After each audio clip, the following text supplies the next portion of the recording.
There are a million things to do with fungi, from canoes to book covers to medicine for bees. That's what we're talking about today on Viewscapes. Stories from Washington State Magazine, connecting you to Washington State University, the state, and the world. I'm Larry Clark, editor of the magazine.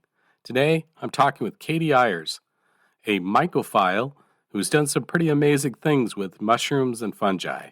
Hi, Katy. Hi, Larry. Tell me a little bit about yourself. My name's Katy Ayers. I'm a junior at Washington State University, and I'm currently dual majoring in bioengineering and biochemistry. That's really cool. And within that world of biochemistry and bioengineering, we have fungi. The ruler of all of my thoughts. First of all, we have to have the discussion about how it's pronounced. Fungi or fungi? Which do you prefer? I like the Scottish version, fungi, but I also love the fungi and fungi for when we need to make some jokes. That's great. I don't think I've ever heard the Scottish version before, so now I've actually learned a little bit. Well, and you have a history with it as well. I do. Tell me about the canoe. Well, my obsession started clear back in 2018 when I dreamt up this idea to grow a boat out of mushrooms. Through a little bit of networking and a lot of help from outside sources, I was able to grow the world's largest mushroom boat. And you had a great name for it. The MyConoe. Why is it called that? The Greek prefix for fungi is actually myco, and I just kind of slammed that together with canoe to get MyConoe. That's brilliant. I love that. And it's made out of mycelium? Yeah, mycelium. It's the main body of the fungus, whereas the mushrooms are just a reproductive structure. It has this really cool way of growing, right? It can grow into almost any shape. Yeah, so fungi, they actually grow through their food sources instead of around them. So they dig these tiny little tunnels, and it really makes everything hold together really well. So it's great for making biocomposites. That's great. And biocomposites, is a word for basically something made out of living material? Yep, living material and usually a waste stream. Okay. To make it more sustainable. And everything from agricultural waste is the main product we're using right now. So sawdust, sunflower stems, and corn husks, all that good stuff. That's really cool. And so you can form it in any shape like you did with your canoe? Exactly. All I did for the canoe was just make a very, very large paper mache mold, which I later found out was not quite strong enough, but I put it in a hammock and it all held together. And it wasn't strong enough because it ate through the paper mache, or? Well, when you lay the paper mache mold on the ground and start to fill it with 200 pounds of substrate, it just kind of collapses in the middle. So the hammock held it to shape, and then the fungus still ate through the paper mache by the end of it, and a little bit into the hammock also. They're pretty hungry, aren't they? They're very hungry. I love how they eat just about everything that we make. Well, I've read about some of the other cool things that people make out of mycelium. Yeah, I think the first thing I ever read had to do with packing materials. Oh yeah, Ecovative out of New York. Right. There was an article I read years ago, and I thought, well, what a great replacement for styrofoam and other non-biodegradable materials. Yeah, of course. They actually were some of the first people to inspire me. I reached out to them to ask for tips and tricks when I was building the boat, and they've been very helpful, and they have some great ideas. I believe their packaging is being used by IKEA and Dell now. It sounds like they were supportive. Is a really supportive community of people who are working within this space? Mycophiles are the best. For everyone that's mushroom lovers. Generally, we're just very supportive, and we tried to make a network similar to that we find in the fungi. These interconnected networks that just work together to make a better world overall. And some of the biggest connections and networks in the world, right, among organisms? Yes. A fungus is the largest organism in the world. Do all mushrooms grow mycelium? Most of them. Right? Some of them. So mycelium is what we call a group of hyphae, which is just these string-like filaments that go through soil or their substrate. But we do have our single-celled fungi, which not quite enough hyphae to call it mycelium. But it's the mycelium that turns into shapes that you can kind of grow and basically teach it Yeah, to go into different shapes. It's similar to how they do the bonsai watermelons. Oh, yeah. You put the watermelon in there and you force it to grow to that shape. Right. One of the other things that I've read about is like a hat and clothing. Yes. Have you seen some of these clothes made out of mycelium? I've never gotten to hold them, but I've definitely seen them. Adidas is supposed to launch a new shoe made with mushroom leather. And there's the bags and the Amadou hats, which are made primarily in Transylvania. Ooh. Those are getting very popular. Yeah. Well, this is exciting about the shoes, too. With Yeah. the mushroom leather. A major corporation actually working on this is great.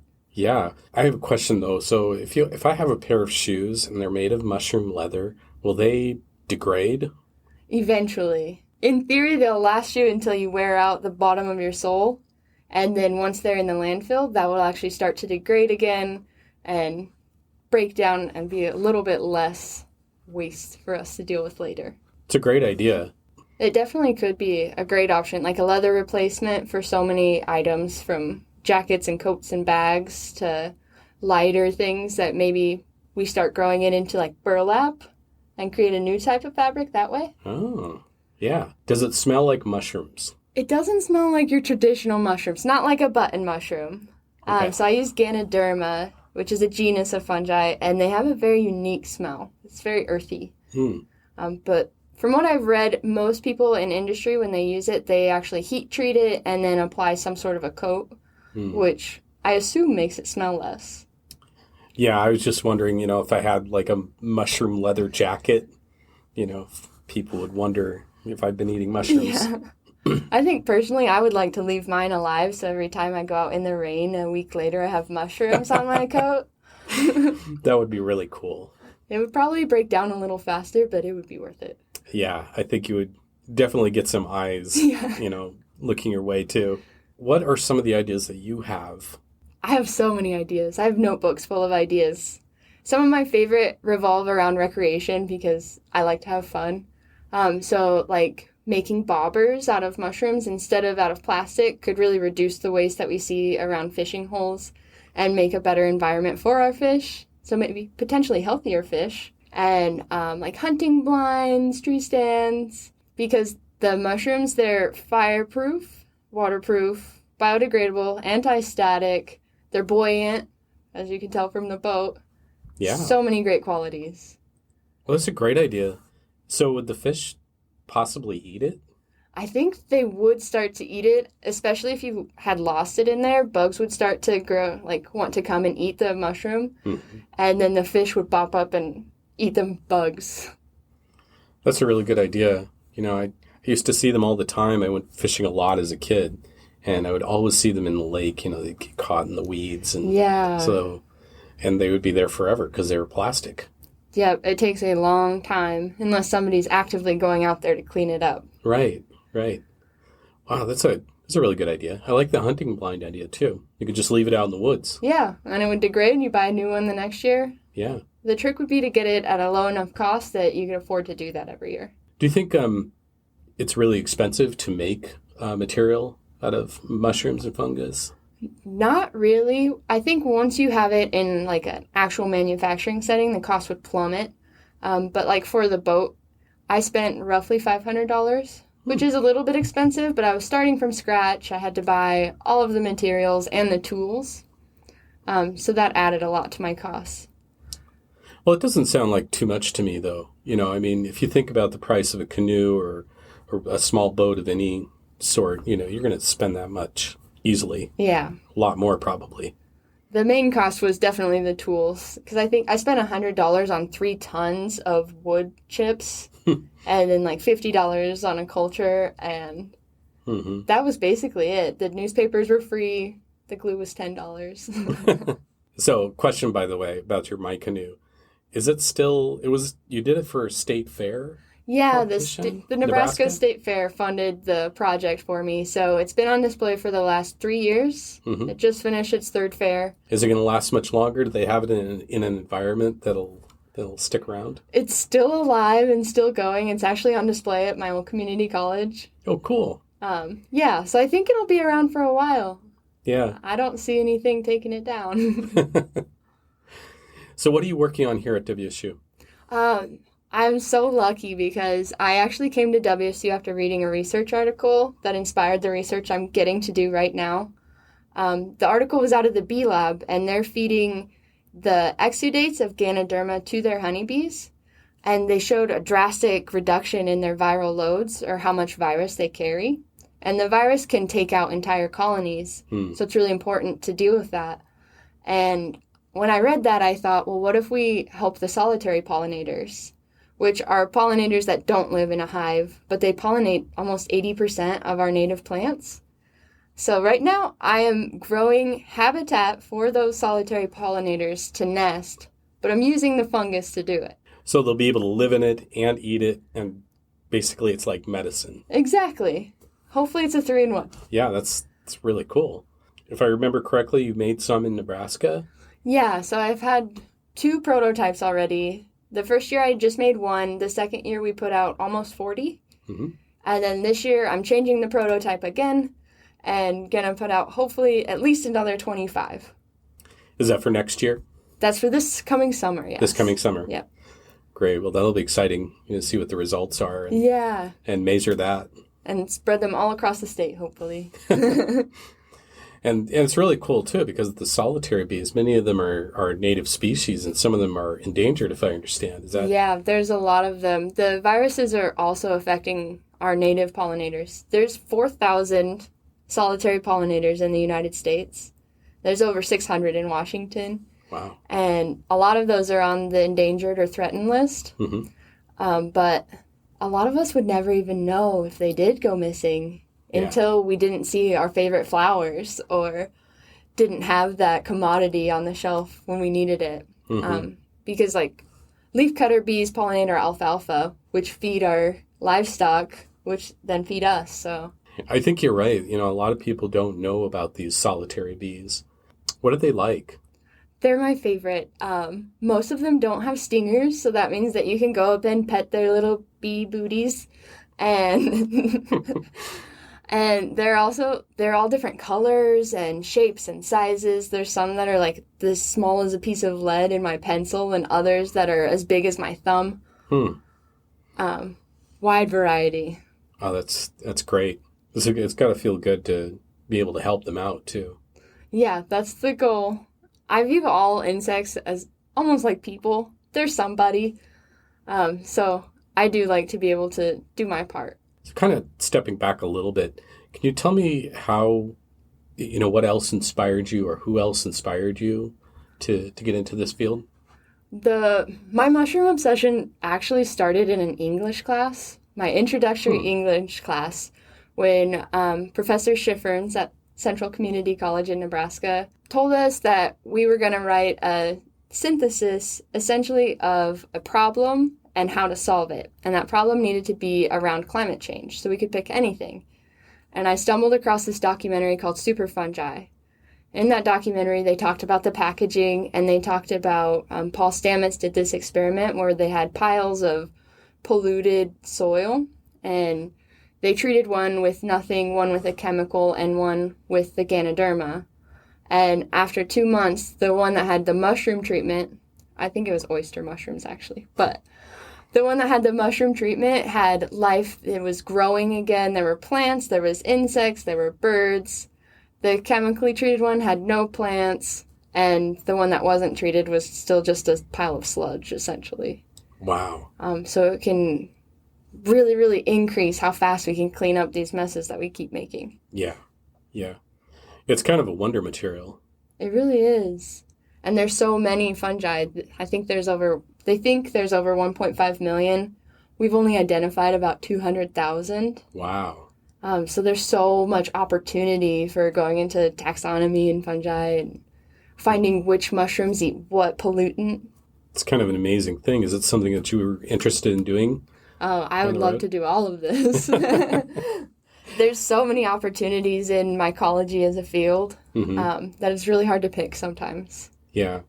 I think it's really fascinating that you went into bioengineering as well. The engineering aspect of mycology, if you want to call it that, is, I think it's something a lot of people don't necessarily think about. Yeah, so I'm very hopeful that I'll be able to help start this new field of mycoengineering underneath of bioengineering. And essentially, instead of engineering for biological systems, we engineer from and with biological systems. Sure. I mean, that makes sense to me from everything you've said. Yeah. Sometimes I think the fungi are way smarter than we are. And I'm just learning about metabolic engineering in my cellular engineering class. Mm-hmm. And it's really inspiring me for a lot of other ideas. Because there's so many intermediate chemicals that mushrooms produce, and they're so complex compared to a bacteria, and they're understudied, completely understudied. Yeah. We know essentially next to nothing. For the Ganoderma fungus, I was looking, and they identified 217, they call them functional immune proteins. They're basically proteins that are in the fungus when consumed by a human. They either boost or slow down your immune system based on what you need. So that's incredible that it can take somebody who has an overactive immune system and bring them back to regular, but also an underactive and bring them back. What's interesting, though, is I haven't heard of that, but I know, from some indigenous practices and even so-called folk medicine, fungus, mushrooms have been a big part of that. Yes. For a long time. Have you heard of any old ideas that might be reintroduced? Yeah, so in ancient Chinese literature, they actually call this mushroom I'm working with the mushroom of immortality. Huh. And they would make teas and tinctures out of it and drink that, and it would help them live longer. And the lion's mane mushroom, that one's actually been shown to increase the myelin sheath in your brain, which connects your neurons to send signals. And so there's a chance that could help reverse or stop the symptoms of Alzheimer's. Wow. There just seems to be so much possibility. There really is. And their connections with plants, and those plants are oftentimes the base of our medicines as well. So there is a chance that they play a role in that. The aspirin that we get from willow trees, those willow trees are connected by fungi to other trees, and they're sharing nutrients through that fungal connection. Oh, like a food network of sorts. Yeah. A big food pantry, if you will. Sharing is caring. So it sounds like, there are all these possibilities, all these different ideas. How are you going to choose which one to do next? Or have you already thought about it? That's a great question. So right now I'm really focusing on figuring out where I'm going to go to grad school so that I can continue to do this research. But for right now, my heart is still with the bees until we get this problem somewhat solved. So I'm dreaming on a big scale of bee mycotels, as big as a trailer, and you drive it onto a farm, and it's halfway stocked with bees. So you have that initial population to go out and pollinate and then come back and lay more eggs. And then after those hatch out the next year, you could actually use that as a soil amendment to feed your crops. So you're getting pollination, crop feeding, and hopefully that will help reduce erosion as well. Because stronger soil means less erosion. That's a great idea, because you could just till it right back into the ground once you're done with it. Exactly. Feed your plants and your microbes in your soil. And help out the bees at the same time. Yes. And then you would bring in a new one. Yep. And you could essentially use the waste product of those crops to grow the new one. So it'd be a low-cost alternative to paying for honeybee colonies to come in. I think all of your ideas are amazing and a lot of fun. And before we go, I'll pitch an idea for you. I'm excited. So I had a friend that retired recently, and I bought her a journal. And as I was doing it, I saw, it's got this leather cover. So could there be a journal with a mushroom leather cover? Or is that something that already exists? That is a great idea. I have not seen any of those on the market, but I will bring it up to the Toadstool Troop because we're looking for project ideas right now. I'm sorry, the what? The Toadstool Troop. Me and a group of students here at WSU are starting a mushroom club, but we didn't want to call ourselves the Mushroom Club. So we're now the Toadstool Troop. we'll either be growing, last week we decided between a cougar pontoon or gift boxes, but I think journals would also be a great idea. Could you have like the cougar logo kind of embossed into That these is mushroom very leather journals? doable. I would buy that. I would support your club if you do that, the Toadstool Troop. Fundraiser achieved. There we go. Any other ideas or anything else that our listeners might be curious about? Oh man, there's so much. I don't even know where to start. One of my favorite projects was when NASA came out with their drone back in 2014.